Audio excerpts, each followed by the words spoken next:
A mountain shakes with fire in a desert of red rock. The air thick with smoke and the smell of ozone.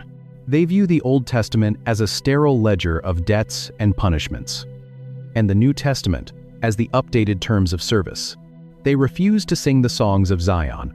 The heavy bronze basins of the temple are melted down for Babylonian currency. The Ark of the Covenant vanishes into history. The marriage contract is a shredded document blowing in the wind. The story should end right here, in the mud of a foreign empire. Exactly where it began in Egypt. But the refrain is not finished, because while the ashes of the city are still smoking, a new word arrives, and it changes the location of the covenant forever. The prophets are not just fortune tellers predicting a distant future. They are trauma surgeons trying to keep a dying patient awake, while the exiles are sitting in Babylon, grieving the loss of the physical temple. The prophets Jeremiah and Ezekiel are already diagnosing why the stone walls failed in the first place. The problem was never the architecture of the building. The problem was the medium of the contract. For centuries, the covenant had been written on external materials. It was carved into heavy tablets of stone that could be shattered on a mountain. It was inked onto dried animal skins that could be sliced apart and burned in a king's winter fireplace. It was woven into thick linen tapestries that could be ripped down by invading armies. The terms of the marriage were always on the outside, standing in condemnation.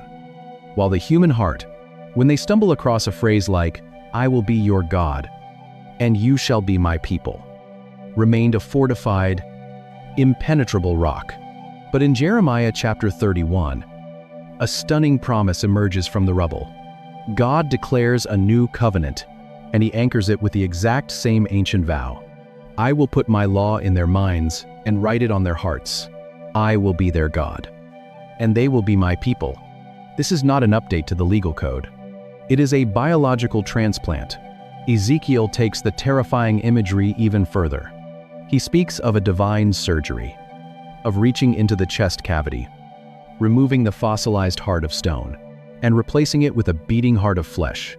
The portable presence of God, the consuming fire that once hovered over the desert dunes, is no longer going to dwell in a tent of goat hair or a temple of polished cedar.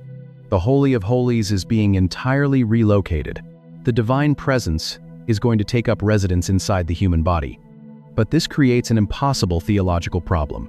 In the ancient texts, the presence of God is a consuming, radiant heat. In the old system, an exhausting network of bronze basins, incense, smoke, and endless blood sacrifices was required just to allow a high priest to stand in the same room as the divine once a year without dying. You cannot simply drop a holy fire into a sinful human chest. You cannot move the altar into the human soul without an atonement that permanently absorbs the shockwave of that collision. They assume it is just religious boilerplate. They think it is a king addressing his subjects, a deity claiming his territory. The prophets promised the marriage was back on. They promised the refrain would be restored. But someone actually had to sign the new document in blood. The air in the upper room is heavy with the smell of roasted meat and bitter herbs. 13 men sit around a low wooden table in the flickering candlelight. Outside, the spring night in Jerusalem is tense, crowded with pilgrims and Roman patrols. Inside, a first-century rabbi picks up a cup of wine. He does not recount the plagues. He does not point back to the thundering mountain of Sinai. He holds out the cup, looks at the friends who will abandon him in a matter of hours, and speaks a sentence that rewires the entire history of the world. "This cup is the new covenant in my blood." The word translated as covenant here is the Greek diatheke. It appears 33 times in the New Testament. In the ancient Greco-Roman world, it was not a bilateral treaty where two equal parties negotiated terms. It was a unilateral decree. It was a legal term used for a last will and testament, a document that only goes into effect when the person who wrote it actually dies. Jesus is not offering a negotiation. He is offering an inheritance. But to release an inheritance, the testator has to stop breathing. A few hours later, the creator of the cosmos hangs naked on a wooden beam, or a naos, poetic way, for God to sign his name at the bottom of a list of rules. The rough wood splinters against his torn back. Iron spikes hold human flesh to a Roman scaffold. He tastes the cheap, sour wine of a soldier's sponge. The sky turns completely black at noon, and the ground violently shakes. The cross is not a tragic execution. It is a marriage ceremony. The bridegroom is paying the ultimate blood price to buy back a bride who had sold herself into the slavery of empire. And when he breathes his last, a sound echoes through the stone courtyards of the temple. The thick linen veil, the massive physical barrier that kept the holy presence separated from the broken people, rips from the top to the bottom. The separation is over. The portable God is moving again. For centuries, the refrain, "I will be your God, and you shall be my people," was a promise, waiting for a vessel that could survive it. Jesus is that vessel. He is the divine presence, clothed in dust.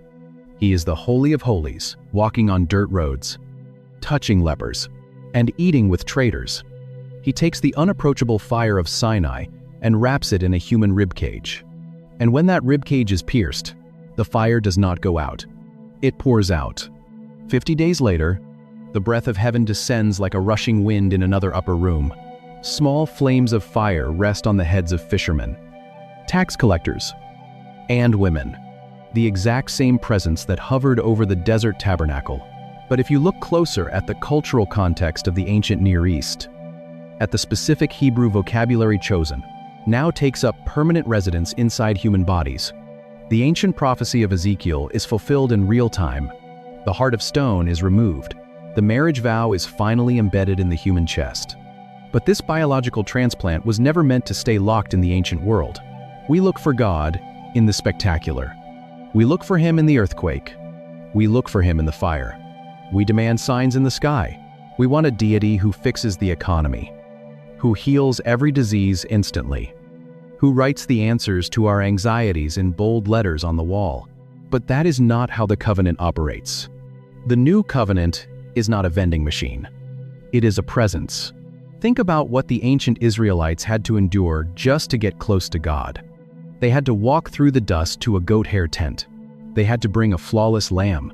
They had to smell the burning fat. They had to watch a priest wash his hands in a bronze basin before he dared to step behind a thick curtain. The presence was external.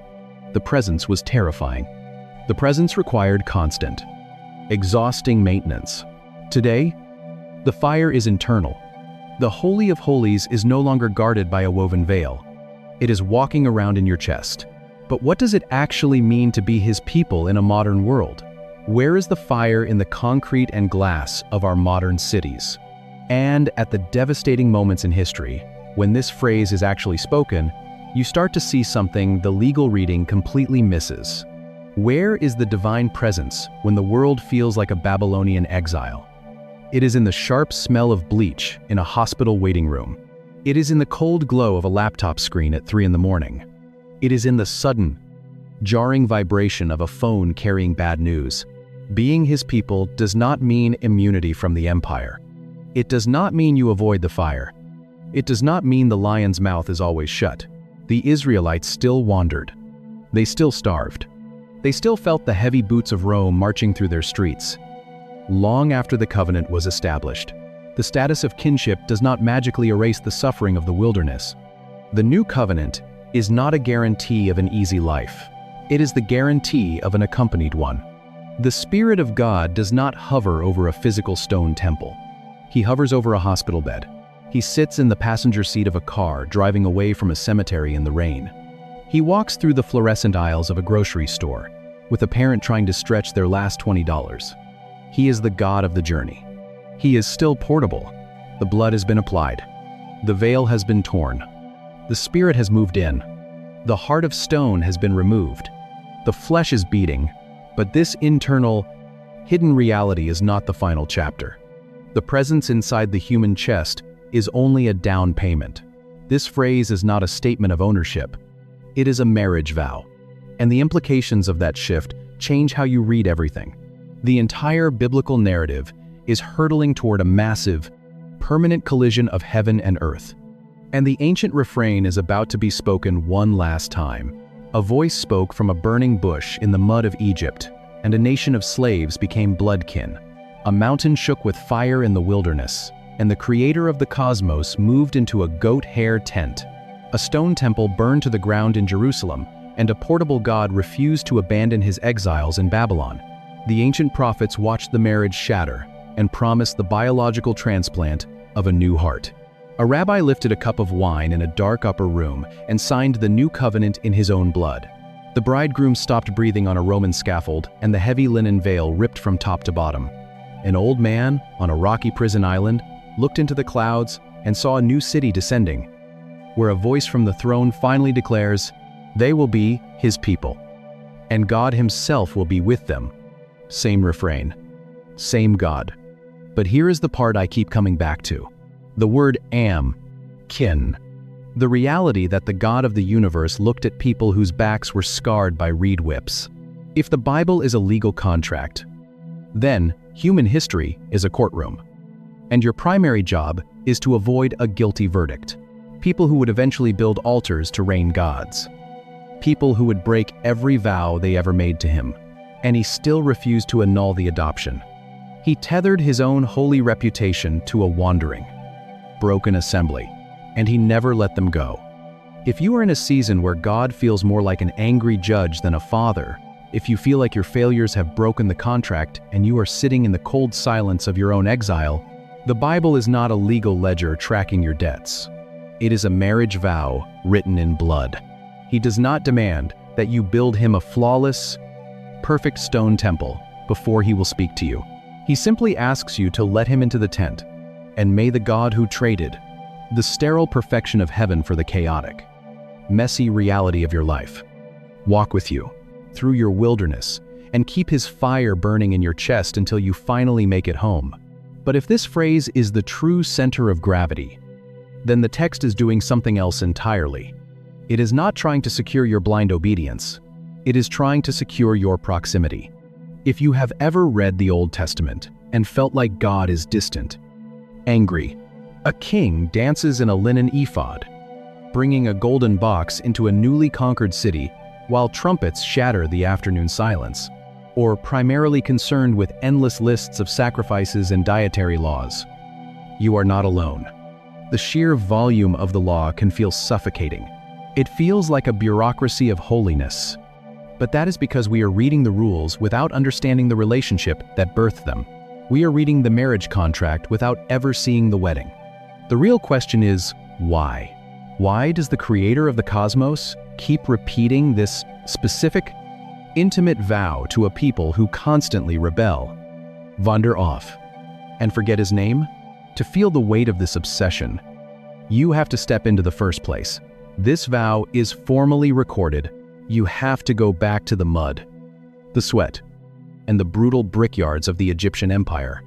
But the detail that changes everything is not the plagues, or the parted sea, or the dramatic escape. It is what happens in the silence before the first plague ever falls.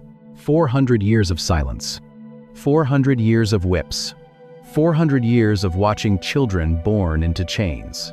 The people of Israel are drowning in the mud of the Egyptian empire. They are not a nation. They are disposable machinery. They are human fuel for a pharaoh's building projects. They cry out, not in structured prayers, not in beautiful liturgy. A prophet sits in the ashes of Jerusalem, his clothes torn, watching the embers of the temple glow in the fading light. They just groan under the weight of the mortar. And a voice speaks from a burning bush. Look closely at the structure of Exodus. Most people read it as a story of liberation. They think the point of the story is freedom. They think the ultimate goal was getting a captive nation out of a hostile empire. But freedom is only the first half of the book. Freedom was not the destination. It was the prerequisite. A sea splits. A nation crosses. An empire drowns. That is chapter 14. But then the narrative shifts. The plagues stop. The dramatic escapes stop. What takes their place is architecture. Pages of dimensions. Measurements for a wooden box. Recipes for crushed incense. Instructions for weaving a goat hair tent.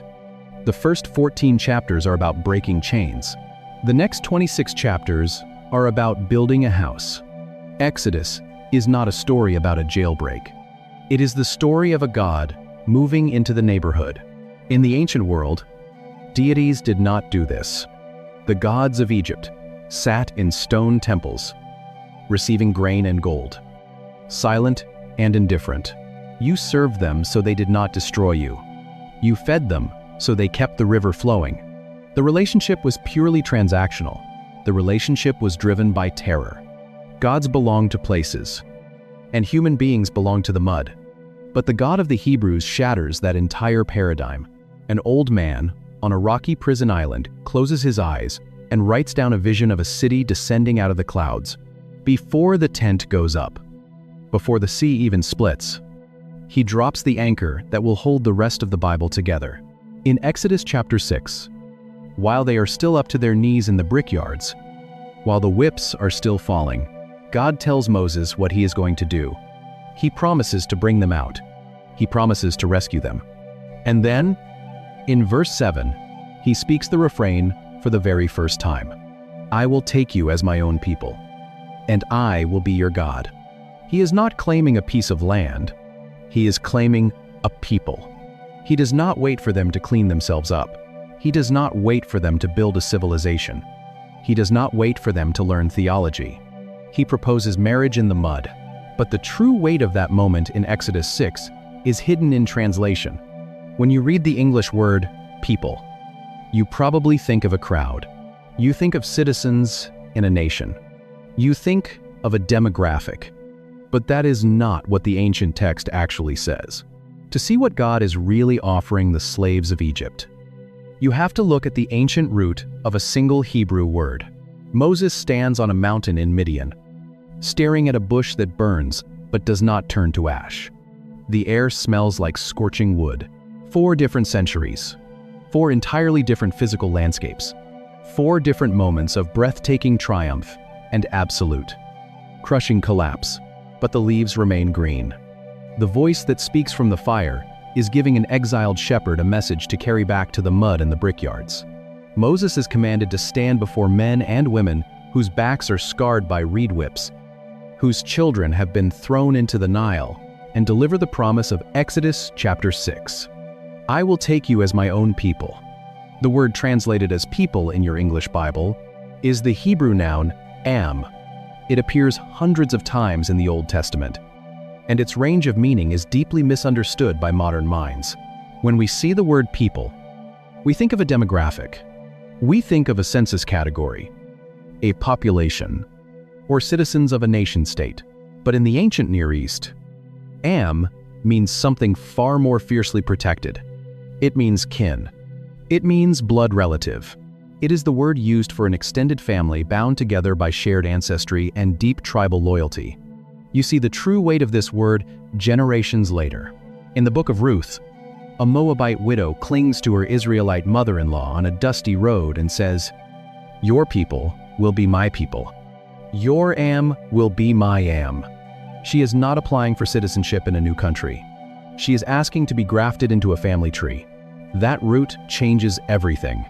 When the voice in the burning bush looks at 1,000,000 broken, displaced, and traumatized slaves in Egypt, and yet, woven through all of them, hiding in plain sight in the ancient texts, is the exact same sentence.